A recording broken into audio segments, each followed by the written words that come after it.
तो आज मैं आप लोग को रेट ऑफ केमिकल रिएक्शन का वर्णन करने जा रहे हैं। आप लोग केमिकल काइनेटिक्स चैप्टर का पार्ट बाय पार्ट पढ़ रहे हैं। तो केमिकल काइनेटिक्स में ये पार्ट 3 वीडियो है। इसमें हम आप लोग को रेट ऑफ केमिकल रिएक्शन मतलब रासायनिक अभिक्रिया का दर या वेग का वर्णन करने जा रहे हैं। हिंदी वाले बच्चे हिंदी में भी डिफिनीशन लिख सकते हैं, ये नहीं कि इंग्लिश मीडियम हिंदी मीडियम दोनों इस वीडियो के सहायता से पढ़ सकते हैं। तो रेट ऑफ रिएक्शन का हिंदी आप लोग क्या लिखेंगे? रासायनिक अभिक्रिया का वेग या दर। तो टॉपिक आप लोग का हो गया वेग या दर, किसका? रासायनिक अभिक्रिया का। तो अब हम लोग रासायनिक अभिक्रिया का वेग कहते किसको है, इसके बारे में हम लोग वर्णन करने जा रहे हैं। तो रासायनिक अभिक्रिया के वेग का मतलब या दर का मतलब यहाँ पर है चेंज इन कंसंट्रेशन, मतलब सांद्रण में परिवर्तन। सांद्रण में परिवर्तन को ही हम लोग क्या कहते हैं? सांद्रण में इकाई समय में जो सांद्रण में परिवर्तन होता है उसको हम लोग अभिक्रिया का वेग कहते हैं। तो कोई भी अभिक्रिया में आप लोग देखते हैं क्या होता है, अभिकारक बदलता है प्रतिफल में, मतलब अभिकारक घटता है और धीरे धीरे प्रतिफल बढ़ता है। तो यहाँ पर पदार्थ में कमी होता है, या तो अभिकारक रहेगा पदार्थ वो कमी होगा, प्रतिफल पदार्थ रहेगा तो वृद्धि होगा, मतलब परिवर्तन होगा। तो अभिकारक के या प्रतिफल के सांद्रण में परिवर्तन, इकाई समय में जितना सांद्रण में परिवर्तन होगा उसी को हम लोग क्या बोलेंगे? रेट ऑफ केमिकल रिएक्शन या अभिक्रिया का वेग। तो अभिक्रिया का वेग का मतलब सिंपल, किसी इकाई समय में किसी भी पदार्थ के सांद्रण में परिवर्तन को हम लोग क्या कहते हैं? अभिक्रिया का वेग या दर कहते हैं। तो क्या हो इसका लिखाएगा? डिफिनीशन क्या लिखाने जा रहे हैं? The change of concentration,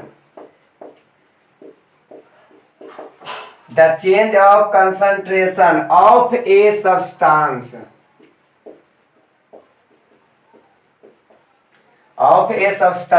per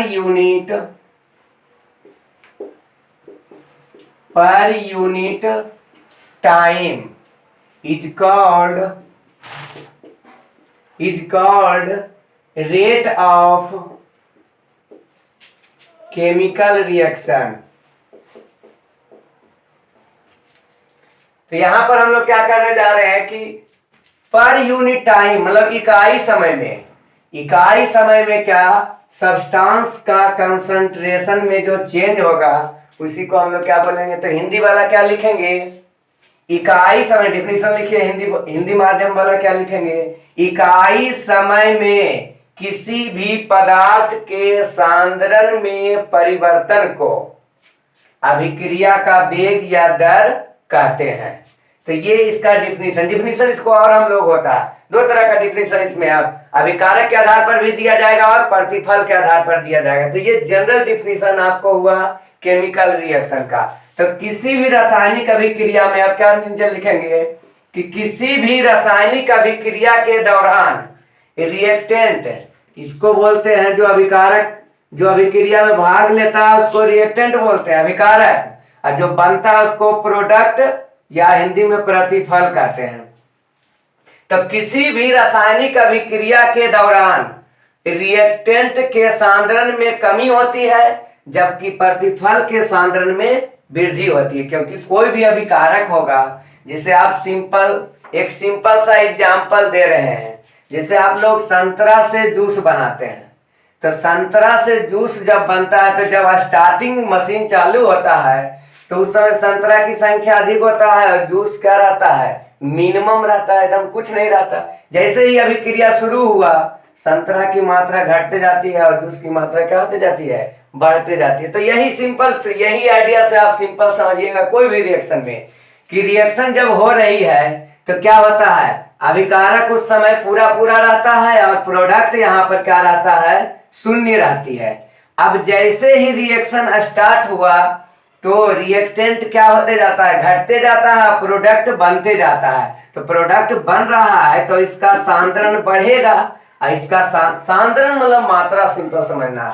तो इसका सांद्रण क्या होता है, घटता है, इसका सांद्रण बढ़ता है। तो इस पॉइंट में हम क्या लिखेंगे, किसी भी रासायनिक अभिक्रिया के दौरान रिएक्टेंट का सांद्रण मतलब कंसंट्रेशन, रिएक्टेंट का कंसंट्रेशन घटती है, जबकि प्रोडक्ट का कंसंट्रेशन बढ़ती है। तो ये पॉइंट आप लोग को समझ में आ गया होगा एग्जांपल से। नेक्स्ट पॉइंट हम लोग रेट से संबंधित क्या देखेंगे। अब यहाँ पर परिवर्तन में दो परिवर्तन हुआ। रासायनिक अभिक्रिया के समय हम लोग जान रहे हैं कि पदार्थ के कंसंट्रेशन में परिवर्तन होता है। तो परिवर्तन यहाँ पर दो प्रकार का हुआ, एक कमी हो रही है और दूसरा वृद्धि हो रही है। तो रिएक्टेंट के कंसंट्रेशन में कमी हो रही है, अब प्रोडक्ट के कंसंट्रेशन में क्या हो रही है, इंक्रीमेंट मतलब वृद्धि हो रही है। तो इस आधार पे अब हम लोग रेट ऑफ केमिकल रिएक्शन हम लोग दे सकते हैं। यहाँ पर केवल चेंज दिए हैं। अब चेंज में कमी भी होती है या वृद्धि, चेंज का मतलब दोनों होता है, या तो कमी या तो वृद्धि, चेंज का मतलब यही होता है। तो चेंज यहाँ पर, तो यहाँ पर हम लोग क्या, यदि हम लोग रिएक्टेंट के अनुसार इसका डिफिनीशन देते हैं तो इंक्रीज इन रिएक्टेंट के अनुसार क्या होता है, डिक्रीमेंट होता है, और प्रोडक्ट के अनुसार देंगे तो इसका क्या होगा, इंक्रीज होगा। तो अब देखिए डिफिनीशन इसका क्या बनता है, केमिकल रिएक्शन का रिएक्टेंट और प्रोडक्ट के आधार पर। तो लिखेंगे क्या, the decrease in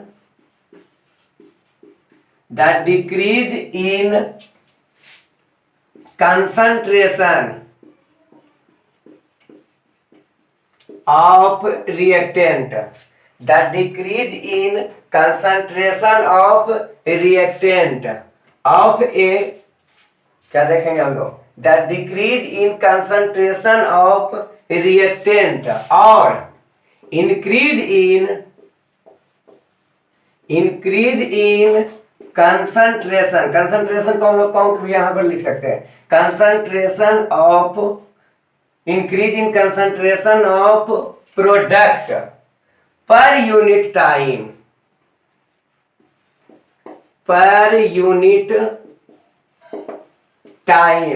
is known as या is called chemical rate of chemical reaction. तो यहां से फिर से देखिए, the decrease in concentration of reactant, reactant के कंसंट्रेशन में जो डिक्रीज होगा, या increase in concentration of product के कंसंट्रेशन में जो इंक्रीज होगा मतलब बढ़ेगा पर यूनिट टाइम, उसी को हम लोग क्या बोलेंगे, केमिकल रिएक्शन का रेट बोलेंगे। इसी को हिंदी में क्या लिखेंगे, इकाई समय में अभिकारक के सांद्रण में कमी या प्रतिफल के सांद्रण में वृद्धि को अभिक्रिया का वेग या दर कहते हैं। तो ये डिफिनीशन भी आप लिख सकते हैं, या अभिकारक और प्रतिफल के अनुसार ये डिफिनीशन आप लोग लिख सकते हैं। ये जनरली डिफिनीशन हुआ, और ये किसी भी रासायनिक अभिक्रिया में अभिकारक और प्रतिफल होता है, तो उससे ये रासायनिक अभिक्रिया का मेन डिफिनीशन आपको ये अभिक्रिया का वेग का हुआ। तो ये डिफिनीशन आप लोग देखें। इसमें देखिए क्या होता है, अब किसी भी अभिक्रिया में परिवर्तन क्या होता है, या तो गुणात्मक हो सकता है या परिणात्मक हो सकता है। मतलब गुणात्मक मतलब गुण के आधार पर परिवर्तन जो होता है उसको गुणात्मक परिवर्तन, अब परिणाम मतलब उसका मात्रा में कमी वृद्धि होता है, एक प्रॉपर्टी होता है, तो प्रॉपर्टी को गुणात्मक, जैसे रंग में परिवर्तन, पीएच में परिवर्तन, अभिकारक में कमी, प्रतिफल में वृद्धि, इस द्वारा यदि व्यक्त किया जाता है अभिक्रिया के वेग को, तो उसको हम लोग बोलते हैं गुणात्मक अभिक्रिया का वेग। और इसको क्या हम लोग परिणात्मक ढंग से भी इसको व्यक्त किया जाता है। तो अभिक्रिया का वेग को परिणात्मक ढंग, मतलब फॉर्मूला क्या इसका बनने जा रहा है, तो अभिक्रिया का वेग का हम लोग व्यंजक देख रहे, अभिक्रिया का वेग का फॉर्मूला हम लोग देख रहे हैं। डिफिनीशन से हम लोग क्या बनता है फॉर्मूला, तो यहां पर क्या होता है,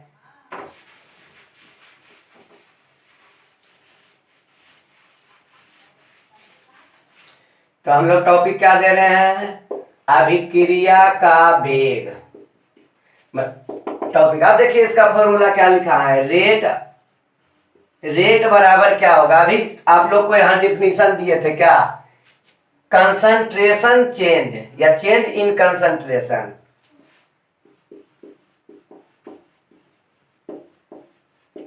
concentration change of by time taken.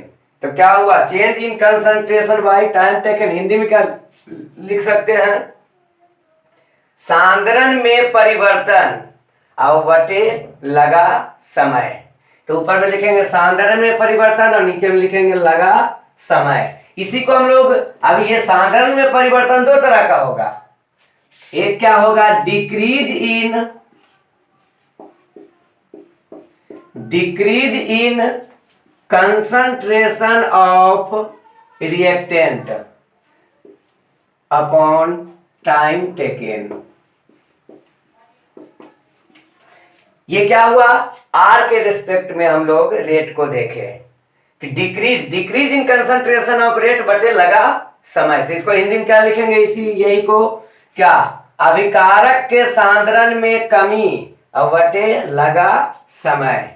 Product के अनुसार हम लोग फॉर्मूला क्या बनाएंगे रेट का, तो इंक्रीज होगा डिक्रीज के जगह पे, increase in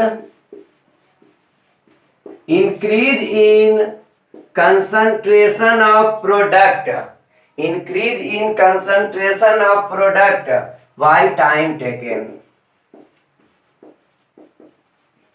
by time taken। इसी को हम लोग हिंदी में क्या लिखेंगे, प्रतिफल के सांद्रण में वृद्धि बटे लगा समय। तो ये हम लोग तीन रूप में हम लोग को देख रहे हैं क्या, रेट ऑफ केमिकल रिएक्शन को। अब इसमें हम लोग, आप लोग को समझना क्या है कि अभिकारक के कंसंट्रेशन का जो डिसअपियरेंस होता है, मतलब डिक्रीज, जिस रेट से डिक्रीज होता है अभिकारक, वही रेट से प्रतिफल जो है इंक्रीज होता है। तो इसको नोट पॉइंट को आपको समझना है कि नोट पॉइंट आप लोग को क्या हम बतलाने जा रहे हैं। तो नोट पॉइंट में आप लोग को समझना है क्या, अभिकारक के सांद्रण में कमी का दर बराबर प्रतिफल के सांद्रण में वृद्धि का दर। तो पहला नोट पॉइंट ये हुआ, पहला नोट पॉइंट आप लोग क्या लिखे, अभिकारक के सांद्रण में कमी का दर और बराबर प्रतिफल के सांद्रण में वृद्धि का दर, मतलब rate of disappearance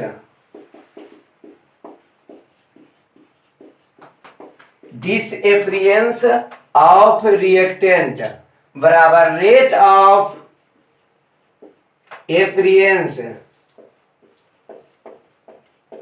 of product, मतलब जिस दर से अभिकारक घटेगा उसी दर से प्रतिफल क्या होता है, बढ़ता है। दूसरा नोट पॉइंट आप क्या देखिएगा, ये नोट पॉइंट चल रहा है, अब इस पर आप लोग को डिफिनीशन बनेगा।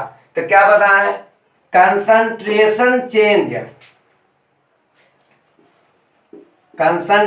जो चेंज होता है, कंसंट्रेशन चेंज को एक्टिव मास द्वारा व्यक्त किया जाता है। एक्टिव मास जो होता है स्क्वायर ब्रैकेट द्वारा व्यक्त किया जाता है, मतलब कंसंट्रेशन जो चेंज होगा, अभिकारक का कंसंट्रेशन घटता है, प्रतिफल का कंसंट्रेशन बढ़ता है, तो उस चेंज को हम लोग एक्टिव मास द्वारा व्यक्त किया जाता है, मतलब स्क्वायर ब्रैकेट के द्वारा हम लोग उसको रिप्रेजेंट करेंगे।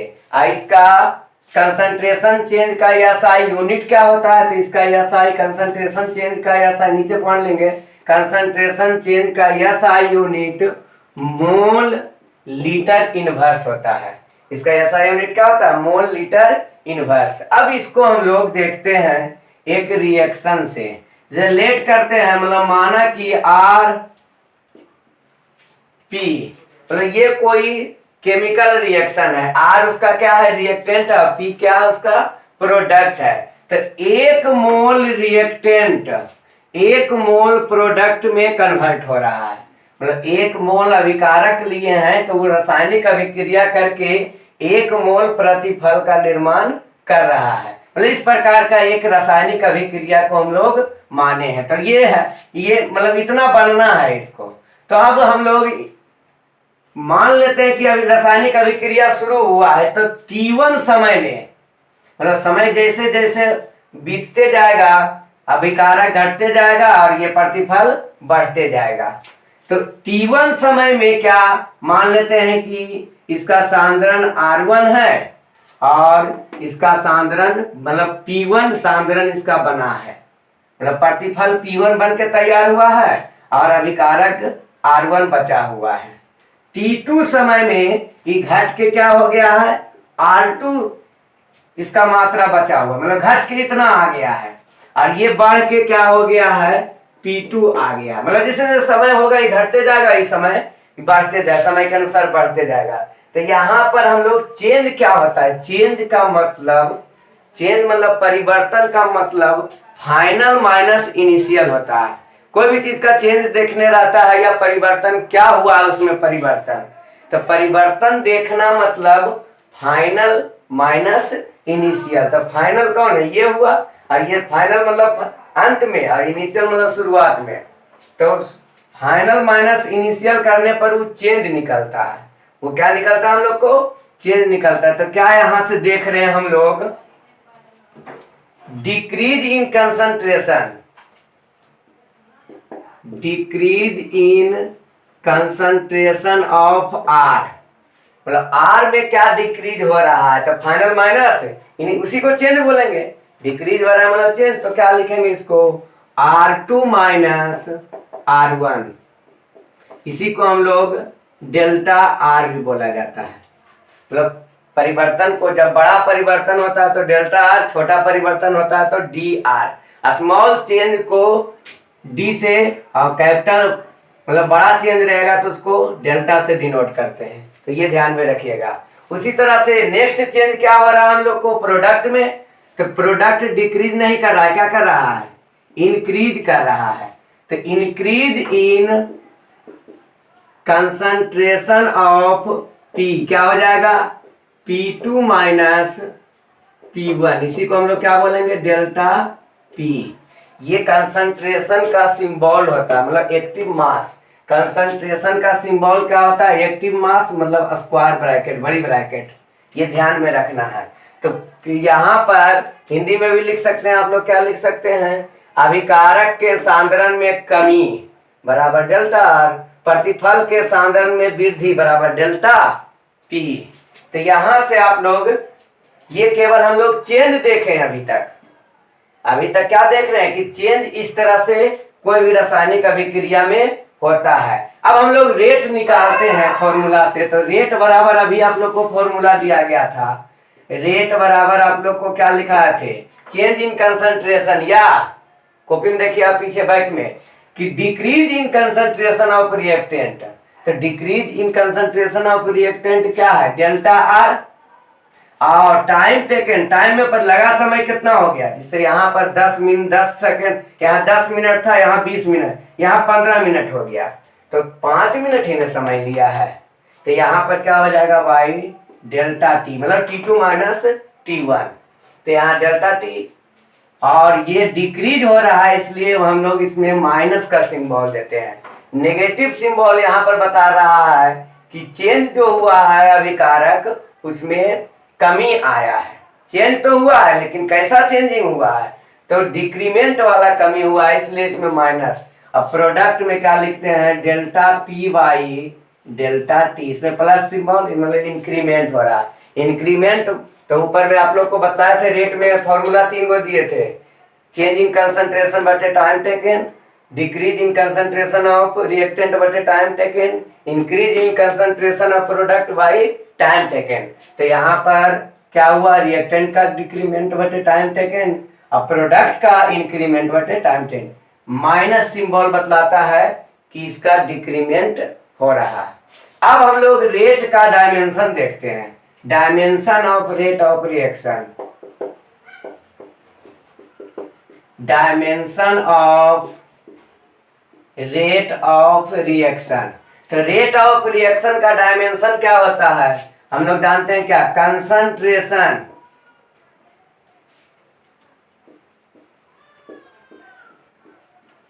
By time. तो ये इसका क्या हो गया, इसी का SI unit, SI unit of rate of reaction. तो इसका यूनिट क्या हो जाता है, तो कंसंट्रेशन का निकाले थे आप लोग को, मोल लीटर इनवर्स, कॉपी में देखिए लिखाए थे। कंसंट्रेशन का तो ये क्या हो जाएगा, मोल लीटर इनवर्स, और टाइम है तो ये सेकेंड इनवर्स, नीचे में टाइम है तो ये क्या चला जाएगा, सेकेंड इनवर्स। तो ये आप लोग क्या देखे, रेट ऑफ रिएक्शन का व्याख्या देखे कि क्या होता है रेट ऑफ रिएक्शन। अब रेट ऑफ रिएक्शन का टाइप भी बतलाएंगे। तो दो प्रकार का रेट ऑफ रिएक्शन होता है, एक होता है एवरेज रेट ऑफ रिएक्शन और दूसरा होता है इंस्टैन्टेनियस रेट ऑफ रिएक्शन। तो वो हमारे सेकेंड वीडियो में आप लोग रेट ऑफ रिएक्शन का टाइप देखेंगे।